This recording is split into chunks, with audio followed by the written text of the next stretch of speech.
All right, ladies, I've got the camera angled to where you can see all the way to the edge of my desk. This is the edge of my desk, okay? Oh, maybe not. Maybe it's just right to the edge of this card. I was trying to make it so that you could see everything, and I tend to make a video and then find out that you're missing because I'm working over here, okay? But this is my outfit. All right, so I'm angling the camera at my belly to make sure I get it all in there. I'm going to grab a piece of cardstock. Today, I need to make some gift bags. And I figured, you know what, I got to record this because I have to teach somebody else and I'm not going to remember. But I'm going to get a regular sheet of cardstock, okay? This is the 110-pound cardstock. I like this, especially for gift bags. But today I'm making small gift bags. You can make larger gift bags. You'd need 2 pages, okay? But for this small gift bag I'm trying to make today is because I have to go to a party or I'm giving out treats. And the treats I'm giving out are going to be maybe the size of 2 D blocks, okay? That's about the size of the gift I'm giving out. So I'm going to make a bag that fits that. I'm going to show you how I do it. But first, I'm going to take this sheet of cardstock. I'm going to tell you the measurements as I'm going through. So you can write them down or I'll tell you at the end. Okay, so first I'm going to take this sheet of cardstock. I'm going to put it in my trimmer. And I'm going to cut off 2 inches off the 11-inch length of this, okay? This is 8.5 inch at the top. I'm taking 2 inches off long-wise, okay? So I want this piece to be shorter, all right? So let's just cut. So here's the score. I'm going to take that off. I'm cutting this. Now, when you see these people making videos and their cutting blade is a different color, it's because I ran out. I ran out of cutting blades. Stampin' Up sells the dark brown cutting blade. Ignore this one. That means I bought it someplace on the side of the road. Okay, so pretend you didn't see that. Anyway, so this is the size that I need for my gift bag. I'm going to put that size, so after I cut off 2 inches, I'm going to put this back in here, and I'm going to put a line at the 1.5 inches. Now on this side of my trimmer, I could go right here. You know what, I'm just going to do it so you can understand. It's easier if you see me doing it. 1.5 inches, I'm going to put a score line. That's the base. You could do it on this side of the trimmer or this side of the trimmer, doesn't matter. I'll do it here. Here's my score tool. I'm at 1.5 inches. Okay, that's the bottom of the bag. So now you see the size of the height of my bag is only about this tall. The height of my bag is, what, 5 inches tall? Okay, so that's what I want, a 5-inch tall bag. All right, so now lengthwise, I need to cut the front, the side, the back, the side, and a little spot to put some glue so I can close the bag. So I'm going to start with the measurement of 1 inch. Because this is 11, it's really easy to divide the 11 inches. If I take off 1 inch, okay, that's the score line. Okay, put the first score line at 1 inch. The next score line, I'm going to put the front of the bag. So the front of the bag is going to be about 3 inches wide. This is plus a 1 inch score line, so I'm going to go to the 4. So the first score line is at 1 inch. The next score line is at 4 inches. And then the the sides of the bag is going to be 2 inches thick.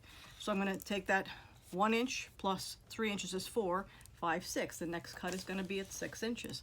So, I mean, not the cut, the next score line. So we're going to go to a 6 inch. All right, so take it down to 6 inches right here. Make sure I get it right on the line so I don't have a crooked bag. All right, so that means I've got a 1 inch, a 3 inch, a 2 inch, altogether 6 inches. Okay, and then the last one, that's a 2 inch space. I'm going to add 3 more inches to 6, so it would be 9. So the last one, I opened up the bar here and I'm going to go to the 9 inches. Right there at 9 inches, and I'm going to come over here and put a score line. All right, this is like the easiest little bag ever. Now, if you had a different size of gift that you're going to put in that bag, I'm not giving away my blocks, I'm just showing you. If you had a different size of gift to go into this box, you would measure your box according to the size of things you're putting in there. I don't know what I'm putting in my box yet. It could be for candy, it could be for small prizes. I'm not sure what's going in there.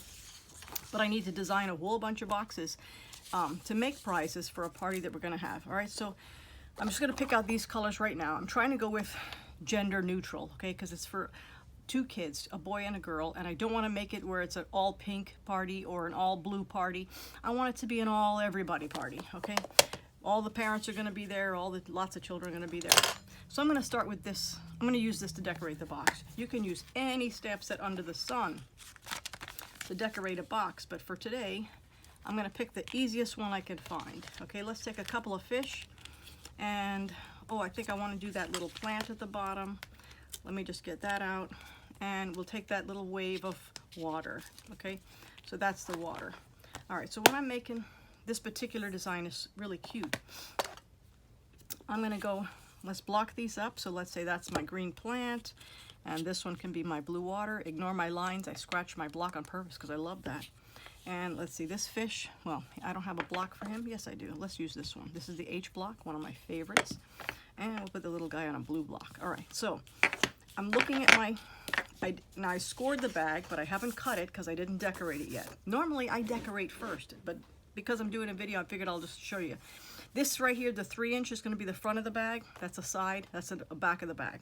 You never know if the front of the back is going to work out the best, so we'll start with that. I'm going to take my plant first, okay, because the plant, I'm just going to put it right here.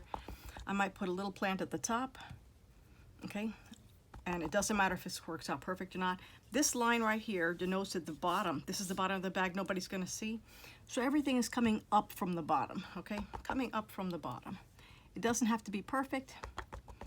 I just want to get a lot of ink in there. This is my new parakeet party. So there's so much ink in here, it's kind of way too wet. So I'm using this to make a lot of gift bags, this parakeet party, because I like using up my ink in that way. Why toss it, right? When I could use it. All right, so now I've got a little plant in each of those 4 corners. Okay, and I did this kind of on the line, so the side of the bag is getting decorated along with the front of the bag. All right, so well, that's enough of that color. All right, now, before I put the water in, because the water could go anywhere, let's get some fish. Okay, you know what? I'm not sure if I want to use that great big fish, because he's going to take up a lot of space, but I'm going to use Mango Melody, and I'm going to put this little fish. Let me make sure that's working. My Mango Melody looks like he's a little dry, but it'll work. It'll work. We're just going to put this fish going this way. Okay, let's get a fish in there. That's the back side of the bag. Here's another side of the bag.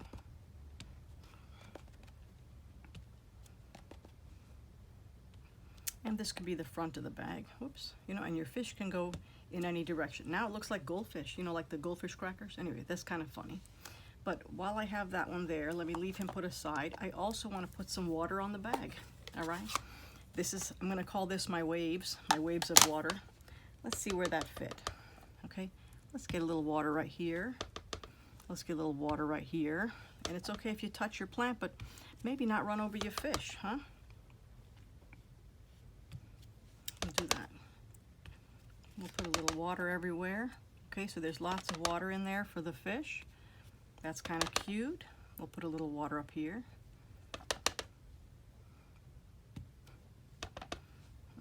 I need a little more water, so we'll have to say bye-bye to some of those plants.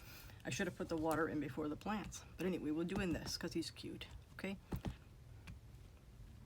All right, so I think I've got enough decorations on there. The idea was I'm trying to show you the gift bag, not the decorations, okay? You decorate your bag however you want. All right, we're gonna put the blue away. And did I have room for more fish? I could have more fish, that's the point. Okay, so, no, if I put this one backwards, his tail will be on the front of the bag. So I'm gonna put another fish right here because I got an open space. I got a little open space in a lot of places where I couldn't get some water in, but we'll put some more goldfish in there. Half a fish up there. Little fish is hiding down here. All right, this is the glue strip on this edge. This is the side of the bag. He didn't get much plant on that side of the bag, but that's okay. He's gonna get folded. All right, so all of that aside now, this is the pretty decoration side. I'm gonna come over to the back of my bag so you can see the score lines, and I'm gonna fold the bottom of the bag up like this. I'm gonna take my bone folder. Now this is cardstock, so you wanna get a good crease on it. It's not paper, it's nice, it's kind of thick. It's got a good feel to it, so it's gonna stand up like a bag, but I'm gonna fold these pieces in now. I got the bottom of the bag folded because I do wanna cut this before I'm done. You'll see all the cuts. So I'm folding on all the lines that I had put a score line. I'm folding on those. I know these little children, they love animals. So I figured this fish would make a cute bag. All right, so remember the little tiny one is the glue line. Front, side, back, side. All right, so this part where I have the glue line is the smaller of the two. I want to cut out this bottom corner. And I'm actually going to cut out the line itself, okay? So I'm making kind of like an angled cut here. Teeny tiny little triangle. I'm cutting out that much. And I'm actually going to cut this off. So I didn't really have to cut 2 lines. I could have just cut 1 and cut them off. All right, so cut that little corner out, but it's at an angle to make it easier for my folding, okay? Throw that away. Now on these, I'm gonna do the same thing. I'm actually cutting out the line, okay? You can cut on the line and then cut it out, do whatever you want. But that's how much I'm cutting off, just a teeny tiny bit, which just makes it easier to fold, okay? No other benefit. If you cut out too much, you're gonna have a wiggly wobbly box fold, but it will still work. Okay, I'm just cutting right up to that score line. There's a score line that we put on the very first one, which is 1.5 inches, and that's the bottom of the box, okay? So now, all of these fold upward, and I got a good crease on that before I started. I'm gonna show it to you real quick. I'm gonna leave these 2 down, leave these 2 up. I'm gonna fold this in, okay? This is the glue one, right? See how that's gonna look? Look at that, he's so cute, okay? That's where we're going, that's where we're going. But to get there, before I go too far, before I get there, this is the glue line. I'm gonna turn that glue line in, and I'm gonna fold 2 parts, these 2 parts and these 2 parts. I'm gonna fold these 2 parts in to meet it, okay? See the little glue line there? This part goes on top. This is where I'm gonna put the glue. And because I know it's not, I don't want it glue seeping into the box, I'm just gonna put glue toward the edge here, okay? You can use tape, you can use glue, wet glue, you can use your Stampin' Seal or Stampin' Seal Plus, either way. I have this bottle of glue that's nearly finished, so I'm trying to use it up. And so I'm gonna use that to make my boxes this week so I can finish. It's like a teeny tiny bit of glue left in there. All right, so I'm gonna close that on the glue line, all right? So now we're closing that. Okay, he's nice and flat.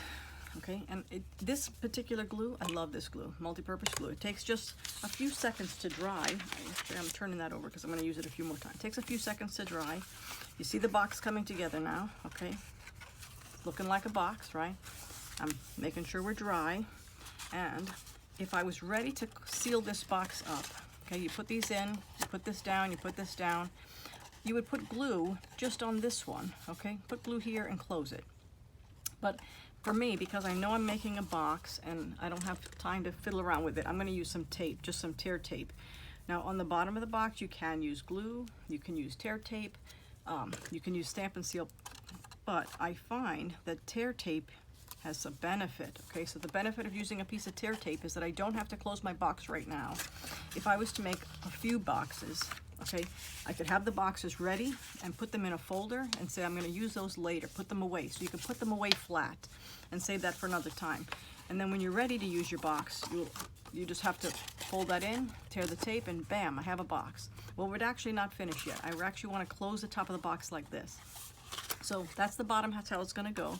But for the top, you close it like this. See, I'm just taking my fingers and pinching that in, okay? And you'll see this is the seam for the box. You'll see that seam going in, okay? And I'm just pinching this shut. Now it looks like a little tiny, looks like a goldfish box or a milk carton, okay? That's the idea, okay? But to keep it shut, you have lots of choices. Now you could staple this, okay? Obviously, put a staple on there and you're done. Or you could put a ribbon. And because this is a party and there's lots of children, I'm not using a stapler, I'm gonna use a ribbon. So, because this is cardstock and I don't wanna mess up any of my good punches, I'm using my good old-fashioned back-to-school punch, hole punch. Now, see where the fold comes in? I'm gonna use that as a guide. So I can make 2 holes in this bag so I can run a ribbon through it. And I'm going to use those holes as a guide. So I'm actually going to go through all 4 layers of cardstock with this hole punch. That's why I'm not using my good stuff. Use a cheap hole punch from the back to school section. Go all the way in and put a hole. That went through all of that. So if you look right here, it even cut through the side of the box. That's good. I got 1 hole, and I'm going to use this one to line up my hole punch and put another hole, okay? So you want to get them kind of even. Now I'm making these for children who do not complain, okay? Children just take their gift and go. So I'm not worrying about it being absolutely perfect. But you see how cute that is with all the goldfish on the box? Oh, that's adorable. Look at that. All right, so now I'm not done. I'm gonna finish this box so you can see how it turns out. So I'm gonna pull off the tape and I'm gonna close that box. Put that down, and I'm gonna, using my bone folder just to press on the tape that's inside, okay? So this is stuck in there now, okay? I could have put glue, but you don't really have to. Now, I'm going to run ribbon through it. Now, I know this is going to seem wasteful, but I'm going to use about 18 inches of ribbon. Pick any ribbon you want. This does not look so nice with twine on it, okay? Twine and little thin floss, it doesn't look so pretty. But a fat ribbon, this one is about a ½ inch thick, and I don't know where I got this ribbon. I think it came off a box of chocolate, or it might be a Dollar Tree, I don't know. But this is about a ½ inch ribbon. You can also use 1/4 inch ribbon. It still looks lovely, all right? And pick something that kind of matches your design. If I had a blue or an orange, that'd be great, even that green. But for right now, I have this yellow sitting on my desk. Now this, I've cut at an angle, and I know that as you're playing with it and stretching it, this is gonna fray, and that's okay, because I'm gonna cut the edges. I'm gonna fold this and shove it through the hole, okay? In fact, what you really should do is fill this with your gift before you tie the bow, okay? So you put your gift inside, then you tie the bow on there. But for now, I'm gonna show you this, so you see how this box works. I'm gonna put this ribbon in here, okay? Now, coming to the front, I'm going to put these together so I pull them about even. And you don't want it to be all wrinkly in the back, so you'll straighten it up if you like. It doesn't matter. Children, like I said, do not care about your wrinkles in your bow. They're going to open this gift. Their parents might save the box if it's not ruined. Anyway, but when I pull that ribbon shut, it's going to nicely close the box so you cannot see the prize inside. I'm going to a children's party. I'm planning on playing some games with the children. And we're going to have prizes to encourage people to play those games, okay? If the first prize is a dollar bill, everybody, all of a sudden the grown-ups are going to want to play, okay? So you can put dollar bill in here. You can put a $5 bill in here. You could put candy in this bin. All right, so remember I told you at the end, after I've tied the bow, the ends are going to look all kind of frayed from playing with it. So I'm just going to trim off that much. That's all I'm losing here of my 18 inches of ribbon. Okay, that's how it looks with 18 inches of ribbon. All right, I love the little box, okay? Now you could have put a sentiment somewhere in here, for you, for you, for you, or you could have written happy birthday all over the box. But the idea was to make gift boxes that were easy for children to open, and they hold a good amount of prize, okay? So you can put any kind of little tiny gift in there. You can hold quite a few things within a 2-inch. This is 3 inches, 2 inches by 3 inches box. All right, I just wanted to show you how that works and to give you the measurements. So really quickly, I'm going to write that down for you. Imagine that's the little boxes we made. They're so cute. So if you had a 8.5 by 11 sheet of paper, all right, the first thing you're going to do is cut off 2 inches, okay? 2 inches, and that's cut off, okay? All gone. Then I'm going to take this same piece of paper in that same direction, and I'm going to put a score line at 1.5 inches, okay, 1.5 inches score line at the bottom. Then I'm going to turn my paper in my trimmer because I want to put score lines this way, all right? The first score line is at 1 inch, okay, score that, because that's going to give me my glue line. The next one is going to be 3 inches away, which is 4 inches, so this is going to be at 4 inches, okay, put a score line there. And then I'm going to go another 2 inches because this is the front, I need a side, so 4 plus 2 would be 6 inches, okay? So that's score line. And then I'm going to have add another 3 inches to that, so this will be 9 inches. And let's say I have a score line there. So this will be a side, and this will be a front or back, okay? And this will be a side, and this will be a front or back. Okay, depends on how pretty it is. And this is your glue line here. All right? So this part that I cut off, don't throw it away. That 2-inch strip could make tags, okay? A lot of times I might punch a tag and hang a tag from my ribbon saying it's prize number 1 or prize number 10 or prize number 5. So when we're sitting far away from the prize table, they can tell me, I want prize number 5, prize number 3. So you can have little hang tags if you want it, okay? So don't throw away that 2-inch strip. You can do whatever you want with that. That's a good piece of cardstock. All right, have fun. I just want to show you how it works. Bye.